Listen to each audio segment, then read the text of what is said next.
ಕರ್ನಾಟಕ ಕರ್ನಾಟಕ ರಾಷ್ಟ್ರ ಸಮಿತಿಯ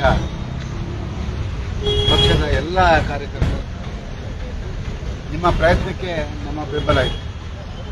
ಆದರೆ ಆ ಪ್ರಯತ್ನ ಎಷ್ಟು ಮಟ್ಟಿಗೆ ಯಶಸ್ವಿಯಾಗಿ ಮಾಡ್ತೀರಾ ಅನ್ನೋದು ಮುಂದಿನ ದಿನಗಳಿಗೆ ಕಾದು ನೋಡಬೇಕಾಗಿದೆ.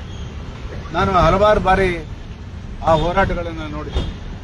ಬಹುಶಃ ಅತಿ ಹೆಚ್ಚು ಭ್ರಷ್ಟಾಚಾರದ ವಿರುದ್ಧವಾಗಿ ಹೋರಾಟ ಮಾಡಿದರೆ ಅದು KRS ಪಕ್ಷ ಅಂತ ಹೇಳಿ ನಾನು ಹೆಮ್ಮೆಯಿಂದ ಹೇಳಲಿಕ್ಕೆ ಇಷ್ಟಪಡ್ತೀನಿ.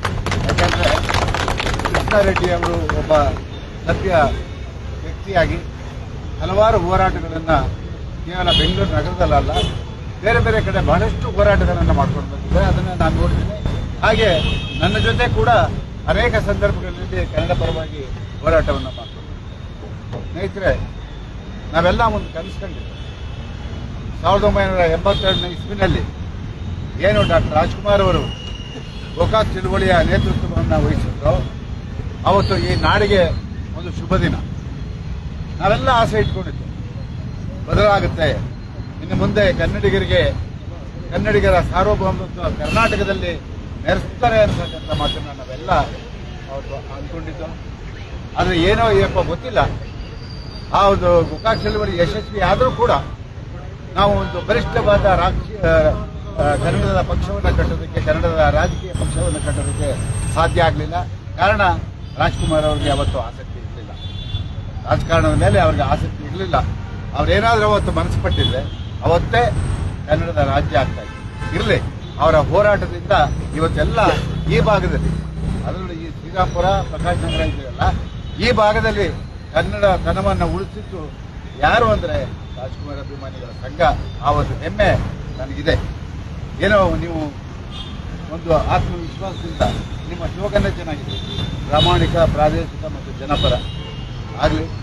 ಬಹಳಷ್ಟು ಜನ ನಾನು ಕೇಳ್ಕೊಳ್ತೀನಿ. ಯಾಕೆಂತ ಹೇಳಿದ್ರೆ ಬೆಂಗಳೂರು ನಗರದಲ್ಲಿ ಒಂದು ಕಾಲದಲ್ಲಿ ವಾಸ ಮಾಡೋದೇ ಭಾಳ ಕಷ್ಟ ಆಗ್ತಿತ್ತು ಕರ್ನಾಟಕದಲ್ಲಿ ಕನ್ನಡಿಗರು. ಅವತ್ತಿನಿಂದ ಕನ್ನಡ ಪರ ಹೋರಾಟಗಾರರು ಗಟ್ಟಿಯಾಗಿ ನಿಂತು ಈ ಬೆಂಗಳೂರು ನಗರವನ್ನು, ಅದು ಕೆಂಪೇಗೌಡರು ಕಟ್ಟಿದಂಥ ಬೆಂಗಳೂರು ನಗರವನ್ನು ನಾವಿವತ್ತು ಕನ್ನಡ ಮಯವನ್ನಾಗಿ ಮಾಡುವಂಥ ಪ್ರಯತ್ನವನ್ನು ಎಲ್ಲ ಕನ್ನಡ ಪರ ಸಂಘಟನೆಗಳು, ನಾನು ಒಬ್ಬ 1, 2, 3 ಹೇಳಲ್ಲ, ಯಾರ್ಯಾರು ಹೋರಾಟ ಮಾಡಿದಾರೋ ಪ್ರಾಮಾಣಿಕವಾಗಿ ಅದು ಬಹಳ ಮುಖ್ಯ. ಯಾಕೆಂದರೆ ಇವತ್ತು ಪ್ರಾಮಾಣಿಕತೆಯೇ ಕಡಿಮೆ ಆಗ್ತಾ ಇದೆ ಕನ್ನಡದ ಹೋರಾಟದಲ್ಲಿ. ತಮ್ಮ ಸ್ವಂತಿಕೆಗಾಗಿ ಹೋರಾಟವನ್ನು ಮಾಡುವಂಥ ಕೆಲಸ ಮಾಡ್ತಾ ಇದ್ದಾರೆ. KRS ಪಕ್ಷ ದಯಮಾಡಿ ಅಂಥದಕ್ಕೆ ನೀವು ಅವಕಾಶ ಕೊಡೋದಿಲ್ಲ ಅನ್ನೋ ಒಂದು ನಂಬಿಕೆ ನನಗಿದೆ. ಇವತ್ತು ಏನು ನೀವು ಇಡೀ ಅಕ್ಟೋಬರ್ ತಿಂಗಳು ನೀವು ರಾಜ್ಯದಾದ್ಯಂತ ಕನ್ನಡಿಗರನ್ನ ಒಗ್ಗೂಡಿಸುವಂಥ ಕೆಲಸ ಮಾಡ್ತಾ ಇದ್ದೀರಲ್ಲ, ಇದು ಬಹಳ ಮುಖ್ಯ. ಎಷ್ಟು ಜನ ಬರ್ತಾರೋ ಬಿಡ್ತಾರೋ ಗೊತ್ತಿಲ್ಲ. ನಮ್ಮ ಧ್ವನಿಯನ್ನು ಕರ್ನಾಟಕದಾದ್ಯಂತ ಎತ್ತೋಣ. ನಮ್ಮ ಜೊತೆ ನಂಬಿಕೆ ಇದ್ದವರು ಬರ್ತಾರೆ ಅಂತ ಸರ್. ಯಾಕೆ ಅಂತ ಹೇಳಿದ್ರೆ ಇಲ್ಲಿ ಬೇರೆ ಬೇರೆ ರೀತಿ ಕನ್ನಡ ಪರ ಸಂಘಟನೆಗಳು ಇದ್ದಾವೆ, ಅದನ್ನು ನಾನು ಉಲ್ಲೇಖನ ಮಾಡಲ್ಲ. ಆದರೂ ನಾನು ಹೇಳೋದು, ಕರ್ನಾಟಕದ ಜನತೆಗೆ ದಯಮಾಡಿ ಕರ್ನಾಟಕವನ್ನು ಉಳಿಸ್ಕೋಬೇಕಾಗಿದೆ, ಭ್ರಷ್ಟಾಚಾರವನ್ನು ತೊಲಗಿಸಬೇಕಾಗಿದೆ. ಇಂಥವ್ರ ಜೊತೆ ನೀವು ಕೈ ಜೋಡಿಸಿ ಅವರಿಗೆ ಒಂದು ಶಕ್ತಿಯನ್ನು ತುಂಬಿದ್ರೆ ಅವರು ಒಳ್ಳೆ ಕೆಲಸ ಮಾಡ್ತಾರೆ. ಮಾಡದೇ ಇದ್ದಾಗ ಅದನ್ನು ನಾವು ಕೇಳೋಣ, ಮಾಡದೇ ಇದ್ದಾಗ ಮಾಡ್ತಾರೆ ನಂಬಿಕೆ ಇಟ್ಕೊಂಡು ಹೋಗೋಣ. ಯಾವತ್ತು ಬಹಳ ಮುಖ್ಯ ನಂಬಿಕೆ.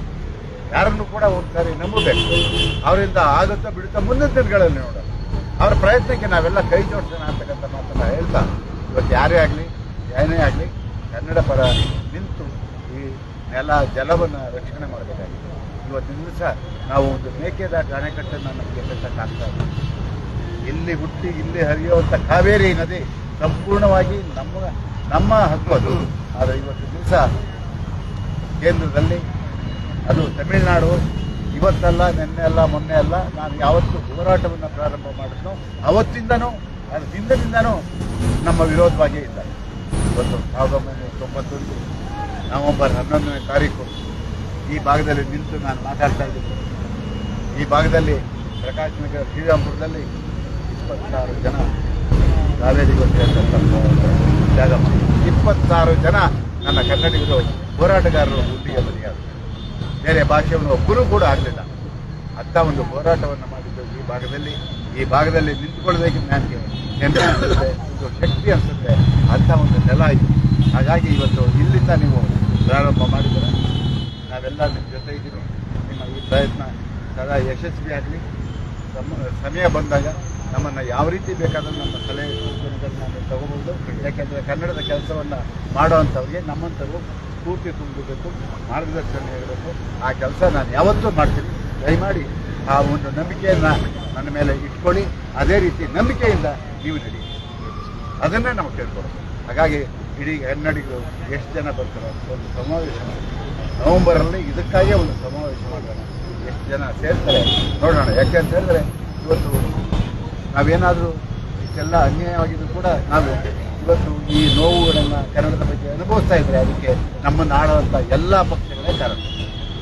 ನಾನು ಆ ಪಕ್ಷ ಈ ಪಕ್ಷ ಅದು ಇದು ಅಂತ ಹೇಳೋದಿಲ್ಲ. ಅವರ ಸ್ವಾರ್ಥ ಸಾಧನೆಗೆ ಇವತ್ತು ಕರ್ನಾಟಕದ ಕನ್ನಡಿಗರನ್ನ ಬಲಿ ಕೊಟ್ಟಿದ್ದಾರೆ.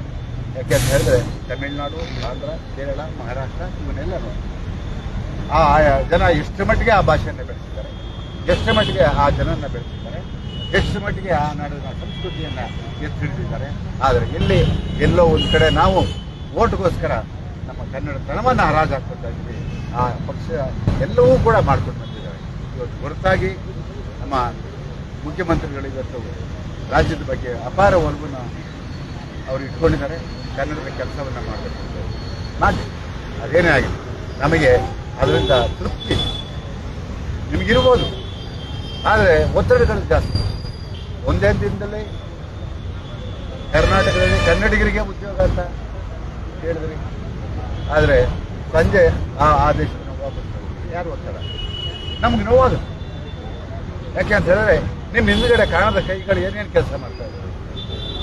ಹಾಗಾಗಿ ಇವತ್ತು ನಾವೆಲ್ಲರೂ ಕೂಡ ಕನ್ನಡದ ಕೆಲಸವನ್ನು ಮಾಡೋದಕ್ಕೆ ಗಟ್ಟಿಯಾದ ಒಂದು ನೆಲೆಯನ್ನು ಕಂಡುಕೋಬೇಕು.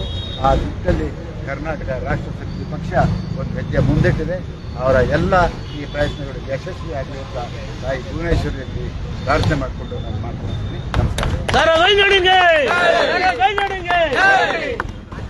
ಹೆಚ್ಚಿನ ವಿಡಿಯೋಗಳಿಗೆ ಪ್ರತಿಧ್ವನಿ ಯೂಟ್ಯೂಬ್ ಚಾನೆಲ್ ಸಬ್ಸ್ಕ್ರೈಬ್ ಮಾಡಿ, ಬೆಲ್ ಐಕಾನ್ ಕ್ಲಿಕ್ ಮಾಡಿ.